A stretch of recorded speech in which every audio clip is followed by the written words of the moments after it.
भारत एवं समस्त विश्व को धम्म का ज्ञान, बुद्धि का ज्ञान एवं शांति का संदेश देने वाले शाक्य मुनि गौतम बुद्ध के धम्म के सिद्धांतों, बौद्ध धर्म की भारत को देन पर एवं समस्त विश्व को बौद्ध धर्म की देन और बुद्ध धर्म के इतिहास पर महत्वपूर्ण पुस्तकें पढ़िए और समाज को वह दिशा दीजिए जो गौतम बुद्ध ने 2500 वर्षों पहले देकर संसार को बौद्धमय किया।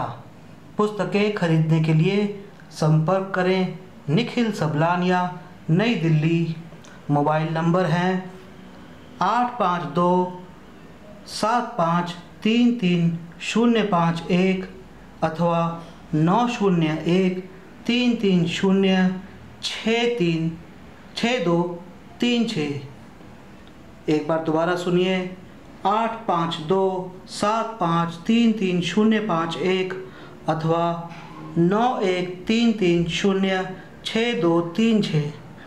ईमेल पर है sablanIan@gmail.com।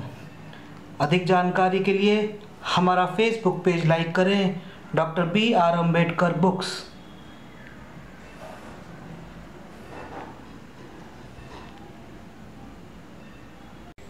प्रिय बंधुओं, जय भीम, जय भारत, नमो बुद्धाय। आज मैं आपके सामने बोधिसत्व भारत रत्न बाबा साहेब डॉक्टर भीमराव अम्बेडकर जी द्वारा लिखे गए महान बौद्ध ग्रंथ बुद्ध और उनका धम्म, बुद्धा एंड हिज धम्मा का हिंदी रूपांतर का 17वां भाग प्रस्तुत करने जा रहा हूँ। 1 से लेकर 16 तक भाग यूट्यूब पे उपलब्ध हैं, जो कि आप देख सकते हैं। भाग 17 खंड 2 के तीसरे भाग के अंतर्गत आता है। इस पुस्तक का अनुवाद बद्दंत आनंद कोसलायन जी द्वारा किया गया है। संपादक है आचार्य जुगल किशोर बोध। संकल्पना एवं साज सज्जा शांति स्वरूप बोधाचार्य शांति स्वरूप बोध जी की है। यह पुस्तक सम्यक प्रकाशन दिल्ली द्वारा प्रकाशित है। आप यह पुस्तक उनसे या फिर गौतम बुक सेंटर दिल्ली से या फिर मुझसे खरीद सकते हैं। मैं आगे शुरू करता हूँ। तीसरा भाग कुलीनों तथा धार्मिक गुरुओं की धम्म दीक्षा। यश कुलपुत्र की प्रवज्ञा। उस समय वाराणसी में एक श्रेष्ठी का पुत्र रहता था जिसका नाम यश था। वह तरुण था और देखने में बहुत आकर्षक था। वह अपने माता पिता का दुलारा था और बहुत वैभवपूर्ण जीवन व्यतीत करता था। उसके बहुत से नौकर चाकर थे। उसके अंतःपुर में बहुत सी स्त्रियां थीं और उसका सारा समय नृत्य, गान, सुरापान और काम भोगों में ही व्यतीत होता था। समय बीतने पर उसे विरक्ति की भावना ने आ घेरा। उसकी चिंता यह थी कि वह इन रंगरलियों को कैसे छुटकारा पा सके। जिस जीवन को वह व्यतीत कर रहा था, क्या उससे भी श्रेष्ठतर कोई जीवन मार्ग था? यह समझ पाने में असमर्थ कि वह क्या करे, उसने अपने पिता का घर छोड़ देने का निर्णय कर लिया। एक रात उसने अपने पिता का घर छोड़ दिया और यूं ही भटक रहा था। वह घूमता घामता ऋषिपतन की ओर चल आया। थकावट के मारे वह एक जगह पर जाकर बैठ गया और बैठा बैठा अकेला ही जोर जोर से बड़बड़ाने लगा। मैं कहाँ हूँ? कौन सा रास्ता है? ओह कितनी परेशानी है! ओह कितना संकट है!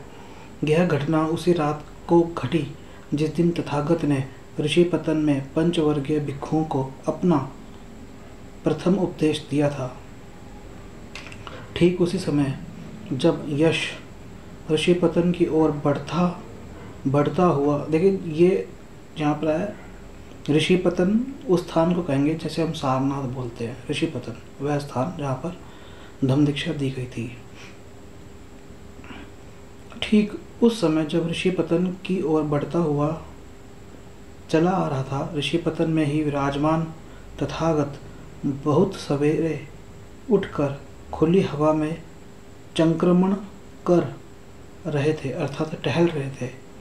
उन्होंने कुलपुत्र यश को देखा, जो दुखद भावनाओं को व्यक्त करके चला आ रहा था, और तथागत ने उसकी दुख भरी पुकार सुनकर कहा, कहीं कोई व्यथा नहीं है, कहीं कोई संकट नहीं है, आ मैं तुझे रास्ता दिखाऊं। और तथागत ने यश कुलपुत्र को अपना उपदेश दिया, और यश ने जब वह उपदेश सुना तो वह हर्षित हुआ और प्रमोदित हुआ। उसने अपने सुनहरे जूते छोड़ दिए और वह जाकर तथागत के पास बैठ गया और उनको आदरपूर्वक नमन किया। बुद्ध के वचन हृदयस्थ करके यश ने तथागत से याचना की कि वह उसे शिष्य रूप में स्वीकार ले। तब तथागत ने उससे कहा, आ और भिक्षु बन, जिसे यश ने मान लिया। यश के माता पिता यह जानकर बहुत दुखी हुए कि उनका पुत्र लापता हो गया था। पिता यश की खोज में निकला। यश का पिता ठीक उसी जगह से गुजरा जहाँ स्वयं भगवान बुद्ध और यश कुलपुत्र भिक्षु वेश में बैठे थे, और वहाँ से गुजरते हुए यश के पिता ने तथागत से पूछा, क्या आपने मेरे पुत्र यश को कहीं देखा है? तथागत ने उत्तर दिया, जाओ आओ, तुम्हारा पुत्र मिल जाएगा। यश का पिता अंदर आ गया और अपने पुत्र यश के पास ही बैठा, किंतु वह उसे पहचान नहीं सका। तथागत ने उसे बताया कि कैसे यश उनके पास आया और किस प्रकार उनका प्रवचन सुनकर वह भिक्षु बन गया। तब पिता ने अपने पुत्र को पहचान लिया। उसे इस बात से प्रसन्नता हुई कि उसके पुत्र ने सही मार्ग चुन लिया था। पुत्र यश का पिता बोला, तुम्हारी माँ तुम्हारे वियोग के दुख में डूबी है, घर लौटकर अपनी माँ को फिर से जीवन दो। तब यश ने तथागत की ओर देखा और तथागत ने यश के पिता से कहा, गृहपति, क्या तुम यह चाहते हो कि यश फिर गृहस्थी में लौट जाए और पहले की तरह सांसारिक जीवन के विषयों का भोग करे? यश के पिता ने उत्तर दिया, यदि मेरा पुत्र यश आपके साथ ठहरने में ही लाभ पाता है तो वह आपके साथ ही ठहर जाए। यश ने एक भिक्षु ही बने रहना उचित समझा। विदा लेने से पहले यश के पिता ने कहा, तथागत मेरे घर में मेरे परिवार के सदस्यों के साथ सादर भोजन ग्रहण करना स्वीकार करें। चीवर धारण कर भिक्षा पात्र हाथ में ले यश कुलपुत्र सहित तथागत उसके गृहपति पिता के घर पहुँचे। जब वे घर पहुँचे तो उनकी भेंट यश की माता तथा पूर्व पत्नी से हुई। भोजन करने के पश्चात तथागत ने यश गृहपति के परिवार के लोगों को धम्मोपदेश दिया। वे बहुत ही प्रसन्न हुए और उन्होंने तथागत की शरण ग्रहण करने का वचन दिया। यश के 4 मित्र थे जो वाराणसी के धनी परिवारों के पुत्र थे। उनके नाम थे विमल, सुबाहु, पुण्यजित तथा गवामपति। जब यश के मित्रों ने सुना कि यश ने बुद्ध और उनके धर्म की शरण ग्रहण कर ली है तो उन्हें लगा कि जो यश के लिए अच्छा है वही उनके लिए भी अच्छा होगा। इसलिए वे यश के पास गए और उससे कहा कि वह उनकी ओर से भगवान बुद्ध से प्रार्थना करे कि वह उन्हें भी अपना शिष्य बना ले। यश ने स्वीकार किया और जाकर भगवान से प्रार्थना की, कृपया मेरे इन 4 मित्रों को भी धर्मोपदेश देकर कृतार्थ करें। भगवान बुद्ध ने स्वीकार किया और यश के मित्रों ने भी धम्म में दीक्षा ग्रहण की। कश्यप बंधुओं की प्रवज्ञा। वाराणसी में कश्यप नाम का एक परिवार निवास करता था। उस परिवार में 3 पुत्र थे। तीनों बहुत शिक्षित थे और कठोर धार्मिक जीवन व्यतीत करते थे। कुछ समय बाद ज्येष्ठ पुत्र ने संन्यास लेने की सोची। तदनुसार उसने गृह त्याग किया और संन्यास ग्रहण किया तथा उरुवेल की ओर चला गया। जहाँ पहुंचकर उसने अपना एक आश्रम स्थापित किया। उसके दोनों छोटे भाइयों ने भी उसका अनुसरण किया और वे भी सन्यासी बन गए। वे सभी अग्निहोत्री अर्थात आग की पूजा करने वाले थे। बड़ी बड़ी जटाएं धारण करने के कारण वे जटिल कहलाते थे। तीनों भाई उरुवेल कश्यप, नदी कश्यप, निरंजना नदी का कश्यप और गया कश्यप, गया गांव का कश्यप नामों से जाने गए। इन तीनों में उरुवेल कश्यप के 500 जटिल शिष्य थे, नदी कश्यप के 300 जटिल शिष्य थे और गया कश्यप के 200 जटिल शिष्य थे। इनमें उरुवेल कश्यप ही प्रमुख था। उरुवेल कश्यप दूर दूर तक विख्यात हो गया था। उसके बारे में कहा जाता था कि उसने जीते जी मुक्ति पा ली थी। फल्गु नदी के तट पर स्थित उसके आश्रम में बहुत दूर दूर के लोग आते थे। जब भगवान बुद्ध को उरुवेल कश्यप की ख्याति का पता चला तो उन्होंने उरुवेल कश्यप को धम्मोपदेश देने और संभव होने पर उसे अपने धम्म में दीक्षित करने का विचार बनाया। उसके निवास का पता ठिकाना जानकर तथागत उरुवेल पहुँचे। तथागत उससे मिले और उसे शिक्षित करने तथा दीक्षित करने योग्य अवसर पाने के लिए बोले, कश्यप, यदि तुम्हें अस्वीकार न हो तो मुझे एक रात के लिए अपने आश्रम में रह लेने दो। कश्यप ने उत्तर दिया, मुझे यह स्वीकार्य नहीं है। मुचलिंद नाम का एक जंगली हिंसक नागराज इस स्थान पर शासन करता था। उसे भयानक शक्तियाँ प्राप्त है। वह सभी अग्नि पूजक तपस्वियों का कट्टर शत्रु है। वह रात को उनके आश्रम में आता है और बहुत हानि पहुंचाता है। मुझे डर है कि वह तुम्हें भी रात्रि में वैसी ही हानि ना पहुंचाए जैसी हानि वह मुझे पहुंचाता है। कश्यप को यह नहीं मालूम था कि नाग लोग बुद्ध के मित्र और उनके अनुयायी बन चुके थे, लेकिन तथागत इसे जानते थे। इसलिए तथागत ने पुनः आग्रह करते हुए कहा, इसकी कोई संभावना नहीं है कि वह मुझे किसी तरह की हानि पहुंचाएगा। हे कश्यप, कृपया एक रात के लिए मुझे अपनी अग्निशाला में रहने दो। कश्यप बार बार बहुत सी परेशानियां बताता रहा और तथागत बार बार आग्रह करते रहे। तब कश्यप ने कहा, मेरा मन कोई विवाद नहीं चाहता, मुझे केवल डर और आशंका है, किंतु फिर भी आप जो अच्छा समझे करें। तथागत ने उसी समय अग्निशाला में प्रवेश किया और अपने आसन पर बैठ गए। नागराज मूलचंद ने यथा समय शाला में प्रवेश किया, लेकिन वहाँ कश्यप के स्थान पर उसने तथागत को बैठे देखा। तथागत का शांति तथा तेज से चमकता हुआ मुख देखकर मुचलिंद को ऐसा लगा मानो वह किसी दिव्य पुरुष की उपस्थिति में था। उसने सिर झुकाकर तथागत की पूजा करनी आरंभ की। उस रात कश्यप को ठीक ठीक नींद नहीं आई।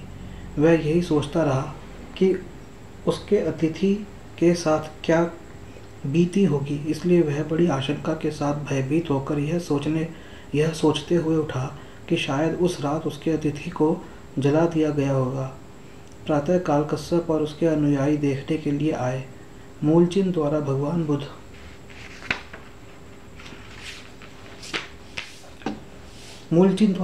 बुद्ध को हानि पहुंचाए जाने की तो बात ही क्या, उन्होंने मूलचंद को भगवान बुद्ध की पूजा करते हुए देखा।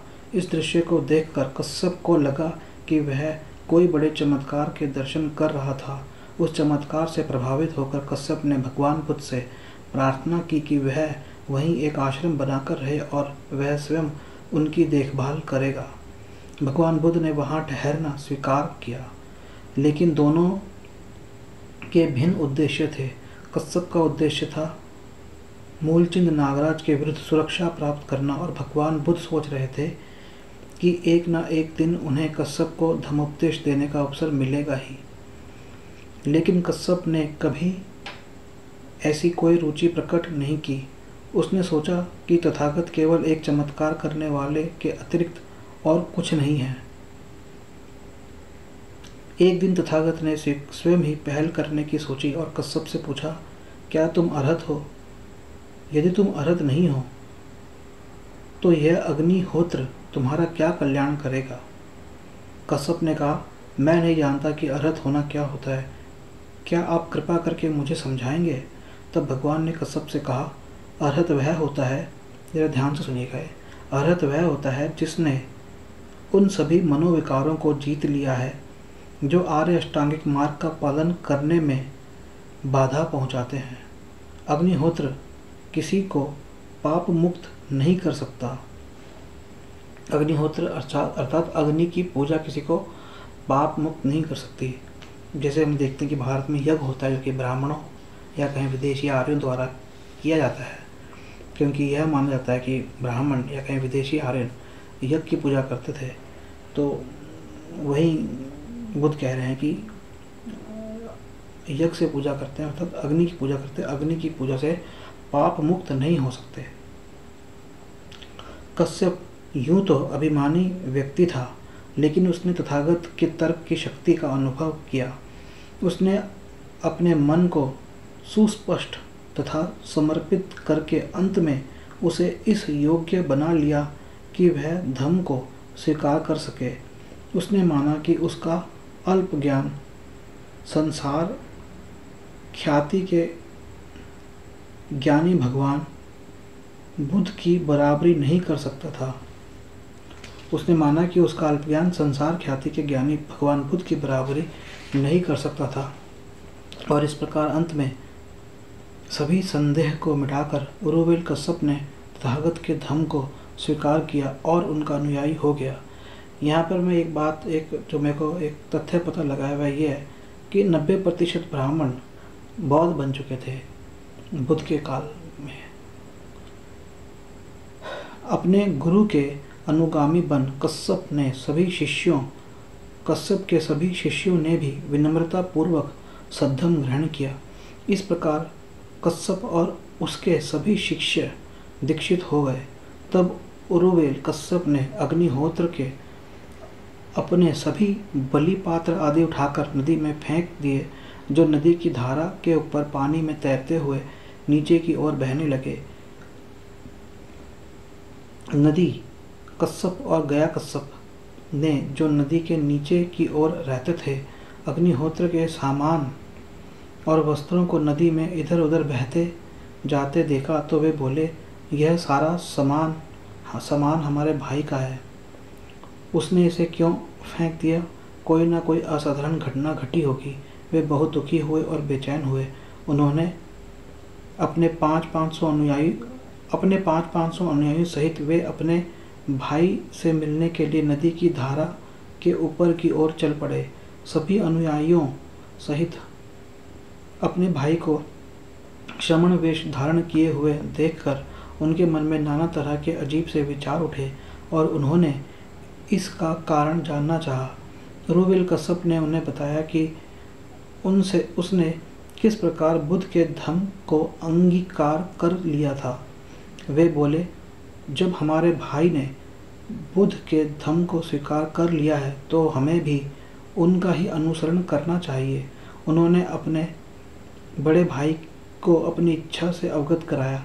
तब अपने अनुयायियों सहित वे दोनों भाई तथागत का प्रवचन सुनने के लिए लाए गए। तथागत ने अग्निहोत्री धर्म और अपने धम्म की तुलना करते हुए प्रवचन किया। उन दोनों भाइयों को उपदेश देते हुए भगवान बुद्ध ने कहा, जिस प्रकार लकड़ी से लकड़ी को रगड़ खाने पर आग पैदा होती है, उसी प्रकार असम्यक विचार होने पर अविद्या का गहरा धुआं पैदा होता है। काम, क्रोध तथा मोह से ही पैदा हुई वह अग्नि है जो सभी चीज़ों को जलाकर भस्मसात कर देती है और संसार में दुख और शोक का कारण बनती है। लेकिन यदि एक बार सही मार्ग मिल जाए और काम, क्रोध तथा मोह रूपी आग बुझ जाए तो फिर दृष्टि, विद्या और पवित्र आचरण जन्म लेते हैं। इसलिए जब एक बार आदमी के मन में अकुशल कर्मों से घृणा हो जाती है तो उससे तृष्णा का क्षय होता है। तृष्णा की अग्नि का क्षय हो जाने पर आदमी श्रमण बनता है। उन महान ऋषियों ने जब ये बुद्ध वचन सुने तो अग्निहोत्र के प्रति उनकी श्रद्धा समाप्त हो गई और उनमें तुरंत बुद्ध का शिष्यत्व स्वीकार करने की इच्छा पैदा हुई। कच्छप बंधुओं की दीक्षा भगवान बुद्ध की एक महान विजय थी, क्योंकि उन बंधुओं का जनता के मन पर बहुत गहरा प्रभाव था। सारीपुत तथा मोगलान की प्रवज्ञा। जिस समय भगवान बुद्ध राजगृह में निवास कर रहे थे, उस समय अपने 250 अनुयायियों के साथ संजय नाम का एक प्रसिद्ध परिव्राजक भी वहां रहता था। उसके शिष्यों में 2 ब्राह्मण तरुण सारीपुत या कहें सारीपुत्र और मोगलान या कहें मौदगल्यान भी थे। सारीपुत और मोगलान दोनों ही संजय की शिक्षाओं से संतुष्ट नहीं थे और वे किसी श्रेष्ठतर धर्म की खोज में थे। एक दिन की बात है कि पंचवर्गीय भिक्षुओं में से एक आदरणीय भिक्षु अश्वजीत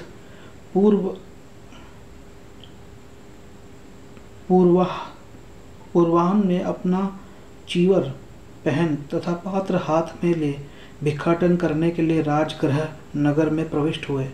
अश्वजीत या कहें असज्जी का गौरवपूर्ण आचरण और चाल देखकर सारीपुत्र बहुत प्रभावित हुए। आदरणीय अश्वजीत को देखकर सारीपुत्र ने सोचा, निश्चय ही यह भिक्षु उन भिक्षुओं में से एक है जो संसार में श्रेष्ठ है। यह कैसा रहेगा यदि मैं इस भिक्षु के पास जाऊं और इससे पूछूं, मित्र, तुम किसके नाम से प्रवचित हुए हो? तुम्हारा गुरु कौन है? तुम किसका धर्म मानते हो? फिर सारीपुत्र ने सोचा, इस भिक्षु से ऐसा पूछने का यह समय नहीं। यह भिक्षाटन के लिए एक घर के भीतरी आंगन में प्रवेश कर चुका है। कैसा रहेगा यदि मैं पग पग बढ़ाते हुए इस भिक्षु के पीछे पीछे हो लूँ, ठीक उन लोगों की तरह जो कुछ सीखना चाहते हैं। राजगृह में भिक्षाटन कर चुकने पर आदरणीय अश्वजीत भिक्षा ग्रहण कर वापस चले गए। तब सारीपुत्र उस स्थान पर पहुँचे जहाँ अश्वजीत थे। समीप पहुँचकर कुशल क्षेम पूछकर और उनकी वाणी से संतुष्ट होकर वह एक और खड़े हुए भ्रमणशील सारीपुत्र परिव्राजक ने आदरणीय अश्वजीत से कहा, मित्र, आपका मुखमंडल शांत है, आपकी छवि निर्मल एवं आभापूर्ण है। मित्र, आप किसके नाम से प्रवचित हुए हैं? आपका गुरु कौन है? आप किसके धर्म को मानते हैं? अश्वजीत ने उत्तर दिया, मैं शाक्य कुल से प्रव्रजित महान श्रमण बुद्ध हैं। मित्र, शाक्य कुल से प्रव्रजित महान श्रमण बुद्ध हैं। मैं उन्हीं के नाम से प्रव्रजित हुआ हूँ। वे ही मेरे गुरु हैं और मैं उन्हीं के धर्म को मानता हूँ। और हे पूज्यवर, आपके गुरु का सिद्धांत क्या है? वह आपको किस बात की शिक्षा देते हैं? मित्र, मैं अभी एक नया ही शिष्य हूँ। मुझे प्रव्रजित हुए थोड़ा ही समय हुआ है। मैंने कुछ ही समय पूर्व इस धम्म विनय को ग्रहण किया है। मैं आपको इस धम्म को विस्तार से तो नहीं समझा पाऊंगा, लेकिन मैं आपको संक्षेप में ही बताऊंगा कि इसका अर्थ क्या है। तब परिव्राजक सारीपुत्र ने अश्वजीत से कहा, मित्र, जैसे भी हो, कम या अधिक जितना आप चाहें मुझे बताएं, लेकिन मुझे उसका सार अवश्य बताएं। मैं सार ही जानना चाहता हूँ। बहुत से शब्दों को लेकर क्या करूँगा? तब आदरणीय अश्वजीत ने सारीपुत्र को तथागत की शिक्षाओं का सार बताया, जिससे सारीपुत्र पूर्णतः संतुष्ट हो गए। यद्यपि सारीपुत्र और मोगल्लान भाई नहीं थे, तो भी दोनों भाइयों के समान ही रहते थे। उन्होंने परस्पर एक दूसरे को वचन दे रखा था कि जिसे सत्य की पहले प्राप्ति हो, वह दूसरे को इसकी सूचना देगा। यही दोनों के बीच वचनबद्धता थी। तदनुसार सारीपुत्र वहां पहुंचे जहां मोगल्लान विराजमान थे। उन्हें देखकर मोगलान ने सारीपुत्र से कहा, मित्र, आपका मुखमंडल शांत है, आपकी छवि निर्मल एवं आभापूर्ण है। तो क्या आपने सत्य को पा लिया है? हाँ मित्र, मैंने सत्य को जान लिया है। और मित्र, आपने सत्य को कैसे पा लिया है? तब सारीपुत्र ने वह सारी घटना कह सुनाई जो उसके और अश्वजीत के बीच घटी थी। तब मोगलान ने सारीपुत्र से कहा, तो मित्र, हम चलें और भगवान तथागत के पास जाएं, ताकि वह हमारे शास्ता हो सके। सारीपुत्र ने उत्तर दिया, मित्र, हमारे कारण ही ये 250 परिव्राजक यहाँ रह रहे हैं और वे हम दोनों का आदर करते हैं। उन्हें छोड़कर चले जाने से पहले हमारे लिए यह उचित है कि हम उन्हें बता दें, वे जो उचित समझे वही करेंगे। तब सारीपुत्र और मोगलान उस स्थान पर गए जहाँ वे सब थे। उनके पास पहुंचकर उन्होंने कहा, मित्रों, हम महाश्रमण की शरण ग्रहण करने जा रहे हैं। वे महाश्रमण ही हमारे शास्ता हैं। उन्होंने उत्तर दिया, आपके ही कारण हम यहाँ रह रहे हैं और आप ही हैं जिनका हम आदर करते हैं। यदि आप महाश्रमण के आश्रम में पवित्र जीवन व्यतीत करेंगे तो हम सब भी वैसा ही करेंगे। तब सारीपुत्र और मोगलान मिलकर संजय के पास गए और वहां पहुंचकर संजय से कहा, मित्र, अब हम तथागत की शरण ग्रहण करेंगे। वह तथागत ही हमारे शास्ता हैं। संजय बोला, नहीं मित्र, आप वहां नहीं जाएं। हम तीनों मिलकर इस मंडली की देखरेख करेंगे। दूसरी और तीसरी बार भी सारीपुत्र और मोगलान ने अपनी बात दोहराई और संजय ने पूर्ववत ही कहा। तब उन 250 ग्रह त्यागी परिव्राजकों को साथ लेकर सारीपुत्र और मोगलान राजगृह के वेलुवन उद्यान में पहुंचे, जहां तथागत विहार कर रहे थे। तथागत ने सारीपुत्र और मोगलान को दूर से आते देखा। उन्हें देखकर तथागत ने उन दोनों की ओर इशारा करते हुए भिक्षुओं को संबोधित किया, भिक्षुओं, ये जो दो मित्र चले आ रहे हैं, ये दोनों मेरे अग्र श्रावक युगल होंगे, श्रेष्ठ शिष्य युगल होंगे।